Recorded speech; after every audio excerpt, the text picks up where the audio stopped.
હકીકતમાં પુલ કે સ્લેબ ધરાશાયી થયેલો નથી, પરંતુ જ્યારે 150 foot ring road, second ring રોડની અંદર રોડની સાથે બ્રિજનું પણ કામ ચાલુ હોય, ત્યાં બ્રિજના કામની અંદર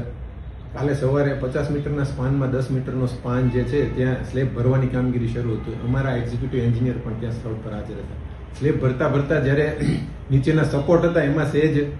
ખસ્યો સપોર્ટ, એટલે સ્લેબ સહેજ બેન્ડ થયેલો, એટલે અમારા એક્ઝિક્યુટિવ એન્જિનિયરે તે એમને સંપૂર્ણ દૂર કરવા માટેની સલાહ આપેલી હતી અને એ પ્રમાણે સૂચના મુજબ જ એ સ્લેબને આખો હટાવી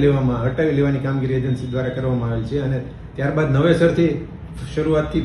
એ સ્પાનની કામગીરી શરૂ થશે. ના, એવી કોઈ